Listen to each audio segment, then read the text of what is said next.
Salut à tous, bienvenue dans l'œil de Nico. Alors suite à la super semaine de l'OL, ça va nous permettre d'évoquer le KB d'Imo. On va revenir sur les victoires à l'arraché de l'Olympique Lyonnais. L'OL manque-t-il de leader? Et pour finir, vous aurez mon prono. C'est parti!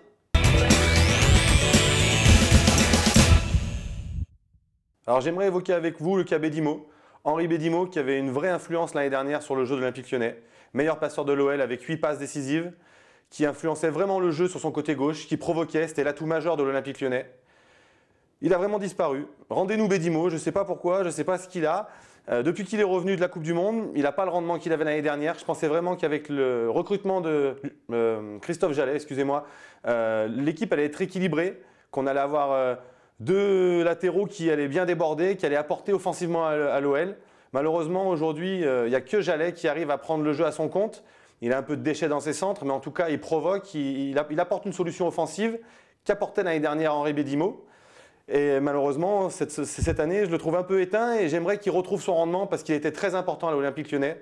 Donc j'aimerais vraiment qu'il retrouve sa forme et qu'il redevienne Bédimonstre.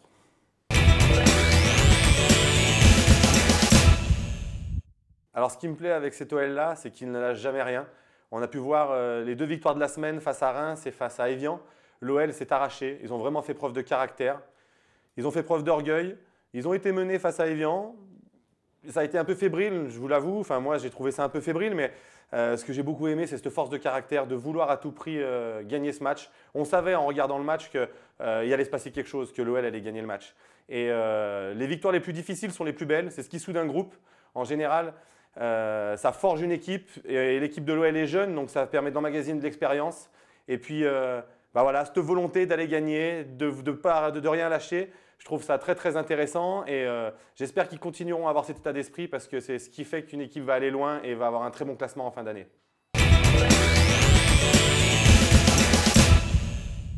Alors cette semaine, j'ai senti une certaine défaillance en termes de leadership dans l'équipe de l'Olympique Lyonnais. Les cadres, à mon avis, n'apportent pas ce qu'on pourrait leur demander. Des joueurs comme Jallet, comme Bisevac, comme Stine Malbranck devraient avoir ce leadership, devraient avoir ce charisme qui fait avancer l'Olympique Lyonnais.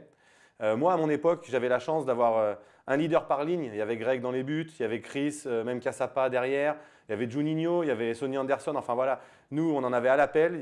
Voilà, on était 11 leaders sur le terrain. Donc aujourd'hui, c'est ce qui fait vraiment la différence.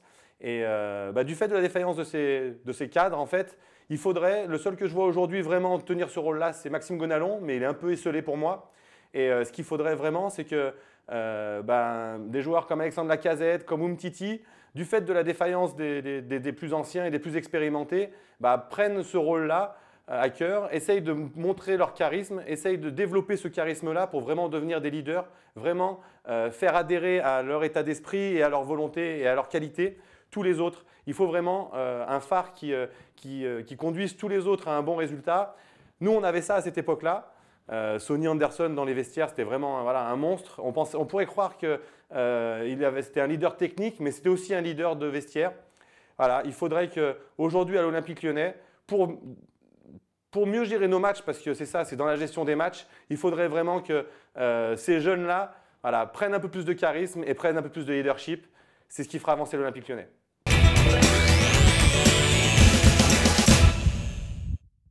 Après la bonne série de l'Olympique Lyonnais, 2 victoires en 2 matchs, 6 points sur 6.